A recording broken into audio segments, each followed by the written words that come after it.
Welcome to the Deep Dive. This is your focused news analysis for June 12th, 2025. Think of this as your essential briefing.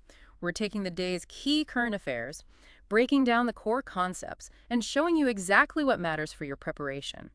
Our mission: to dive into the sources you've shared and make every concept clear and relevant. That's right. We've looked through the material covering a range of important topics today, from international trade negotiations to internal security, environmental concerns, and, social welfare issues.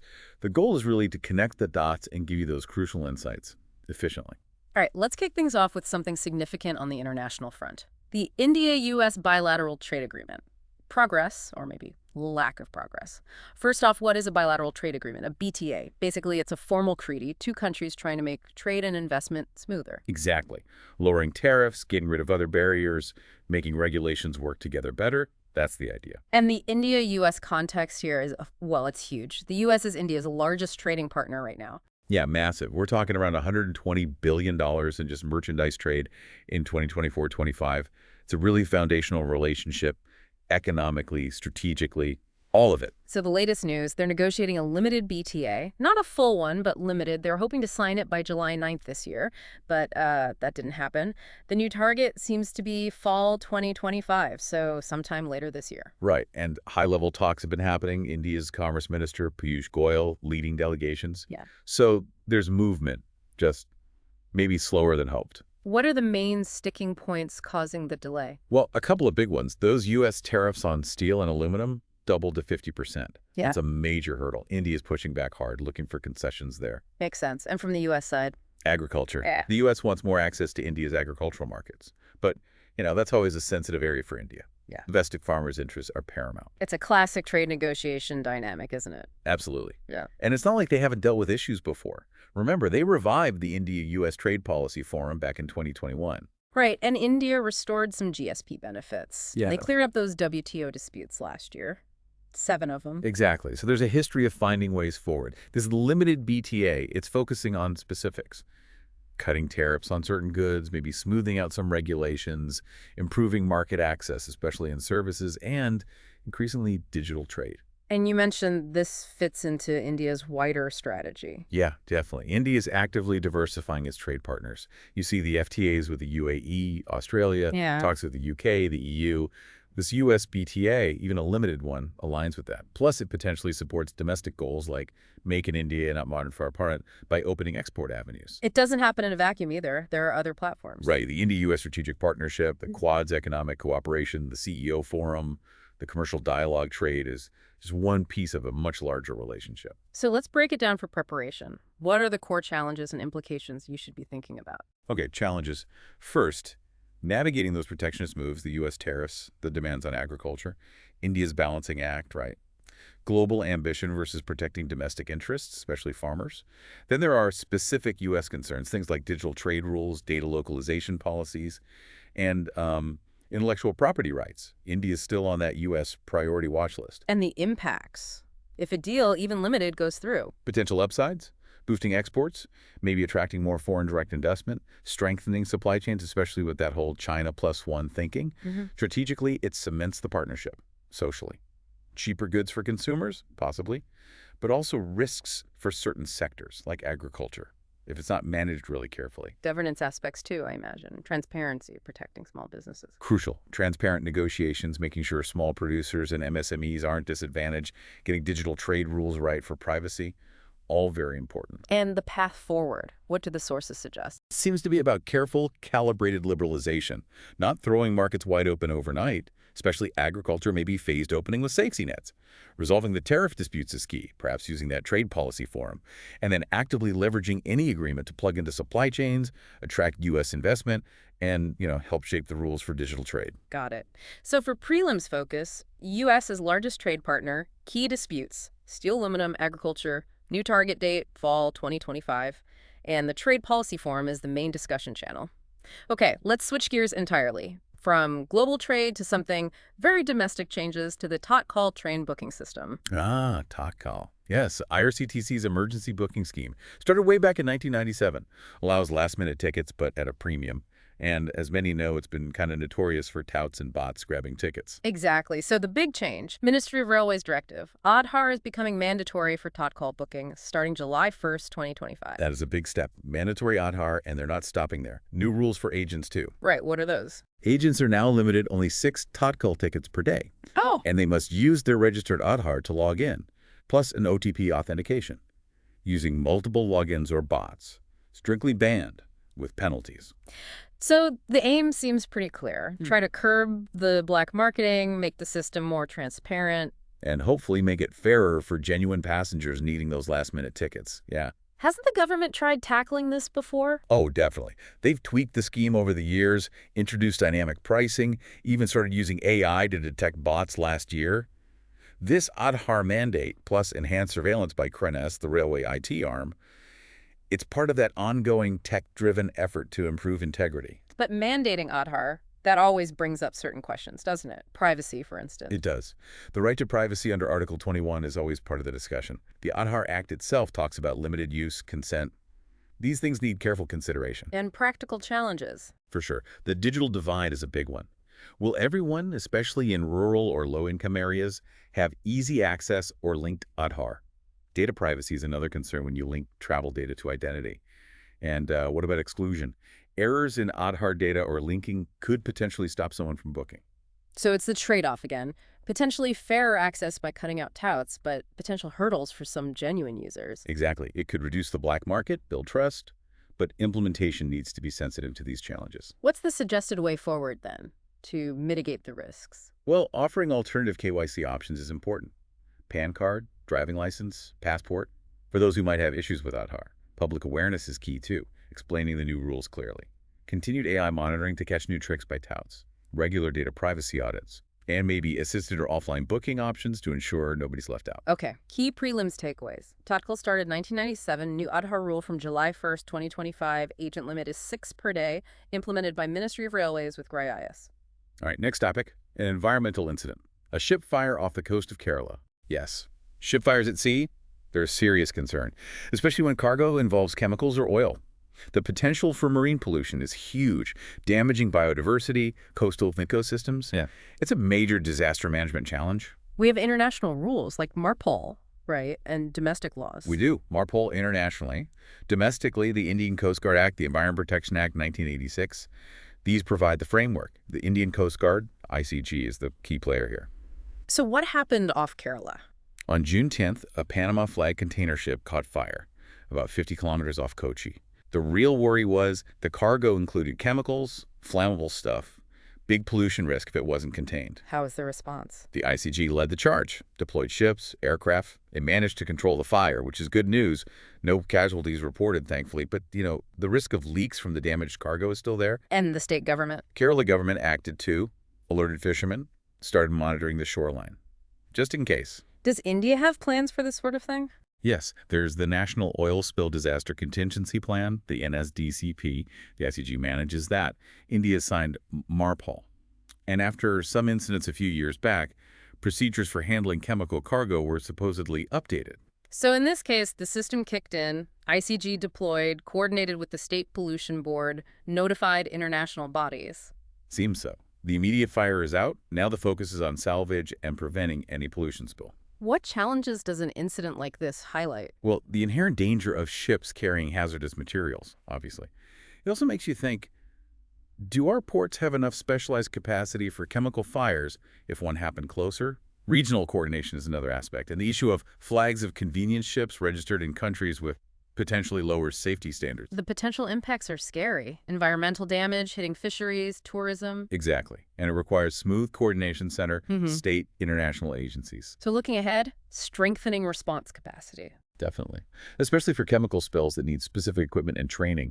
Updating and really drilling the NSDCP for chemical scenarios is vital. Real-time tracking of hazardous cargo would help too, and maybe more regional cooperation in South Asia for marine disasters.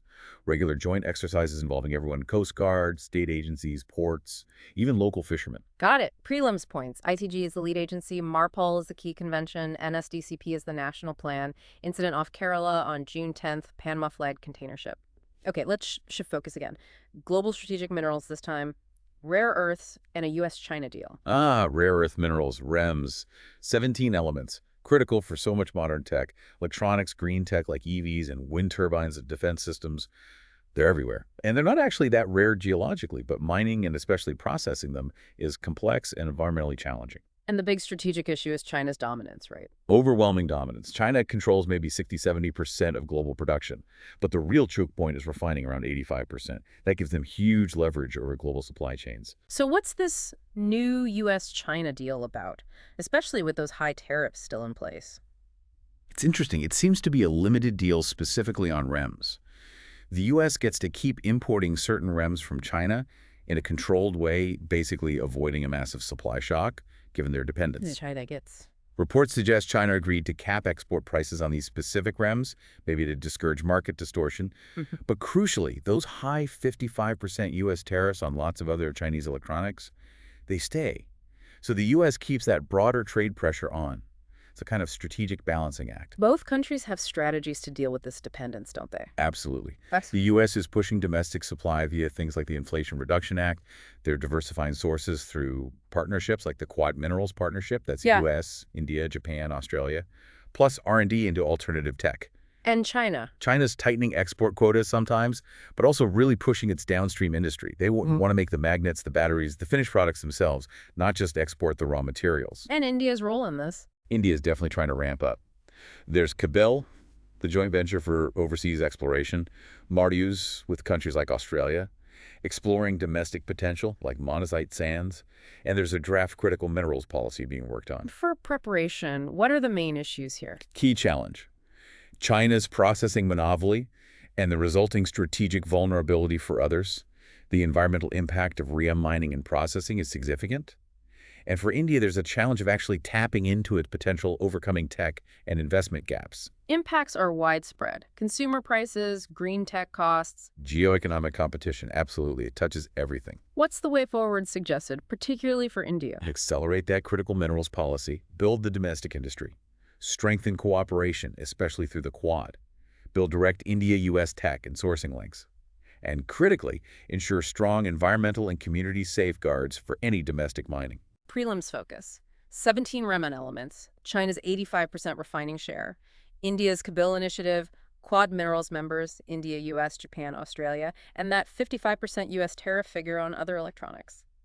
Okay, let's look skyward now. Space news: the postponement of Axiom Mission 4 involving an Indian astronaut. Right, this ties into India's big push for human spaceflight, ISRO's Gaganyaan program. Axiom runs private missions to the International Space Station, the ISS, orbiting at about 420 kilometers. India sending an astronaut on an Axiom mission is basically about gaining experience, building capacity ahead of Gaganyaan. And Gaganyaan's goal is to send 3 Indian astronauts into low Earth orbit, LEO. The target launch is around late 2025 or 2026. So this Axiom flight is a key preparatory step. And the news is it's postponed. Yes, Axiom Mission 4. It was set for late 2025, now pushed to early 2026. Reasons given are ISS scheduling complexities and making sure the Indian astronaut completes all the required training. Where is the training happening? The astronaut is currently undergoing NASA-led training in Houston.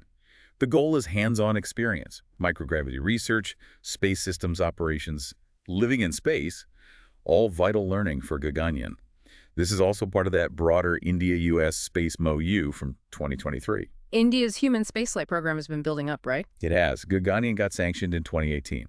There's an ISRO-NASA framework agreement, this specific MOU with Axiom last year. Lots of collaboration happening: space awareness, navigation, human spaceflight tech. Plus, India signed the Artemis Accords in 2023, committing to principles for peaceful lunar exploration. Institutionally, it's ISRO, Department of Space, and now in space helping the private sector. Correct. Okay, Maine's perspective. Challenges. Keeping Gaganyaan on track while ensuring safety as paramount. Delays can happen. Long-term funding and sustainability for human spaceflight is always a question. India currently relies on partners for access to stations like ISS, and international space law is still evolving, especially regarding private flights. The impacts are potentially huge. National pride, STEM boost. Absolutely. Inspiring young people, boosting the domestic space tech industry and startups, deepening the India-U.S. strategic relationship, enhancing soft power. Governance-wise, it really highlights the need for that formal national space policy and the pending space activities bill. What's the recommended path forward? Ensure Gaganyaan succeeds, safety first. Formalize the national space policy and legal framework. expand international partnerships, ISS, Artemis, etc., develop the roadmap for India's own station, plan for the mid-2030s, and keep building that India-US cooperation in critical tech. Prelims points. Gaganyaan Target 3 astronauts LEO, ISS training via Axiom NASA, Axiom Mission 4 for the Indian astronaut, ISS altitude 420 kilometers, India signed Artemis Accords 2023. Okay, turning back to internal matters. A significant internal security development, a Maoist encounter in Sukhma, Chhattisgarh. Yes, this relates to Naxalism or left-wing extremism, LWE. It's an armed insurgency, but its roots are often traced to deep socioeconomic issues. Land, forests, poverty, governance deficits in certain areas, the so-called Red Corridor. India's strategy is typically two-pronged. Security operations combined with development and rights-based governance efforts. Forces like CRPF, state police, and specialized units like Cobra are involved. And the recent news from Sukhma. A major encounter on June 10th. Reports say 12 Maoists were killed in a joint operation by CRPF and Chhattisgarh Police's District Reserve Guard, DRG. A significant amount of arms and explosives were also seized. This comes amid intensified anti-Naxal operations recently, following some attacks on security forces. It's seen as potentially a significant blow to Maoist cadres in that stronghold area. The government has a long-term strategy for this, right? Yes, the National Policy and Action Plan from 2015 guides the overall approach. It involves force deployment, strengthening local police, development initiatives like the Aspirational Districts Program, and surrender rehabilitation policies. What about recent efforts, more tech? Definitely. Increased use of technology like drones, satellite imagery for surveillance, modernizing police stations, improving road and telecom connectivity in remote areas, and civic action programs to build community trust. Who coordinates all this? The Ministry of Home Affairs has an LWE division. State police are crucial, and affected states often have a unified command structure for better coordination between forces. From a mains angle, what are the persistent challenges? Those deep socioeconomic root causes remain the biggest challenge. The difficult terrain provides sanctuary. There are ongoing human rights concerns related to security operations, and the Maoists adapt their tactics using IEDs, reports of child recruitment. What are the impacts of such encounters? For local communities, it's complex. Better security can be positive, but operations can also be traumatic. Economically, security allows development to reach these areas. Politically, it's about extending the state's democratic reach. Governance-wise, it's about delivering both security and rights effectively. What's seen as the way forward? Sustaining intelligence-led joint operations, but with a strong emphasis on minimizing harm to civilians. Crucially, speeding up implementation of things like the Forest Rights Act and genuine land reforms to address the core grievances, effective delivery of welfare schemes, strengthening local governance through PISA Act empowerment, robust de-radicalization programs, and fostering more civic engagement are all seen as vital components. Key prelims facts. Sukhma is in Chhattisgarh. Forces involved were CRPF plus DRG. The National LWE policy launched 2015. Aspirational districts target LWE areas. PISA Act is key for tribal governance. Next, we have news from Tamil Nadu regarding measures for illegal immigrants. Yes, this concerns illegal immigration people entering or staying without proper documents. The focus here is specifically on Bangladeshi migrants, often driven by economic factors, and Rohingya refugees from Myanmar who are stateless. TN is setting up a special task force, STFs, and detention centers. Right, a dedicated STF to trace illegal immigrants, specifically mentioning these two groups, and using parts of Puzal and Tiruchirappalli jails as detention camps. This move apparently follows intelligence inputs about fake IDs and directives from the Union Home Ministry citing national security concerns. The STF is meant to coordinate state police and central intelligence efforts. India has laws for this, like the Foreigners Act. Correct. The Foreigners Act, 1946, allows for detention and deportation. We've seen exercises like the NRC in Assam and periodic actions regarding Rohingya deportation. This TN-STF is a state-level mechanism within that framework. The center is pushing for more uniform management across states. Legally, what's the status? No right to stay, but humane treatment. That's the gist from Supreme Court rulings. Wow. While there's no right to reside illegally, fundamental rights like humane treatment under Article 21 apply. For preparation, this raises that difficult balance. Absolutely. Humanitarian concerns, especially for stateless groups like the Rohingya versus national security. It's politically sensitive to citizenship debates, conditions in camps, and the perennial challenge of border management. What are the potential impacts? Socially, potential for tension or profiling if not handled carefully. Economically, impacts on the informal sector. Politically, possible center-state friction on implementation. Administratively, it strains police and correctional facilities. What are the suggestions for a way forward on this complex issue?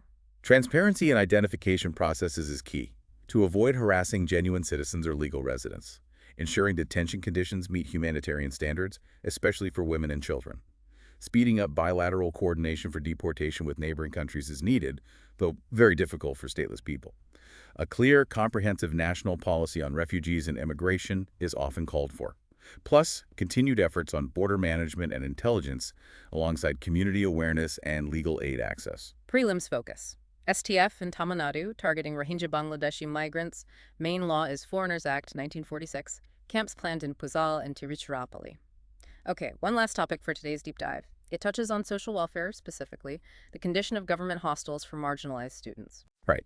Social welfare hostels are crucial infrastructure. They provide accommodation for students from SC, ST, OBC, minority, and EWS backgrounds, aiming to improve access to education, especially higher education. They're run by state welfare departments, often with central support from ministries like Social Justice and Empowerment and Tribal Affairs, linked to schemes like the Postmatrix Scholarship. And the recent news, Rahul Gandhi highlighted poor conditions. Yes, during a visit in Telangana, he flagged issues like poor hygiene, overcrowding, unsafe water, linking it to budget issues and possible corruption, framing it as neglect. The state government promised action, but reports suggest this isn't just a Telangana issue, it's a wider problem. Aren't there guidelines for these hostels? There are. Schemes have existed for decades. Guidelines were revised even in 2017, covering safety, gender equity, and the National Education Policy, NEP 2020, specifically recommends quality residential facilities for disadvantaged students. So it's an implementation gap. Seems to be a major factor. Central ministries provide guidelines, but state-level execution, funding, and monitoring vary hugely. There are ideas like digital MIS for tracking. Some states have tried PPPs, but consistent quality is lacking. From a Maine's perspective, what are the core challenges here? Poor infrastructure and hygiene are persistent problems. Inadequate funding often seems to be an issue, maybe lack of priority. Reports of discrimination or harassment sometimes surface. Weak monitoring and grievance redressal systems, and delays in scholarship funds, which students rely on for basic needs, can exacerbate problems. The impact goes beyond just bad living conditions. Absolutely. It directly affects student retention, increases dropout risks, especially for girls or students from very poor backgrounds. It undermines the goal of equitable education access. It erodes trust in welfare systems. And it points to governance failures in delivering affirmative action support. What's the way forward? How can these hostels be improved? Independent audits with public reports could increase accountability. Clearly, increased budget allocations for both building new hostels and maintaining existing ones are needed. Exploring well-structured PPPs might help with infrastructure. Real-time, accessible grievance portals for students are essential. Capacity building for wardens and staff. Linking standards explicitly to NEP 2020 benchmarks. And, crucially, zero tolerance and strict action against any discrimination or harassment. Got it. Prelims points. Ministry for SKOBC Hostels, Social Justice and Empowerment, Tribal Affairs for STs, NEP 2020 emphasis, issue recently flagged in Telangana, Postmatrix Scholarship is a key related scheme. That brings us to the end of this deep dive into the news for June 12, 2025, based on the sources you shared. From trade deals to train tickets, security ops to student hostels, a lot of ground covered. Indeed. And you can really see the connections, can't you? How international relations impact domestic policy, how governance issues affect social welfare, how technology is being used across different sectors. It's all linked. Hopefully this breakdown helps you see those connections clearly for your preparation. Subscribe for daily updates and drop a comment to share your thoughts. Please join the Telegram channel link given in the description to read this news and solve a quiz based on this. Jai Hind.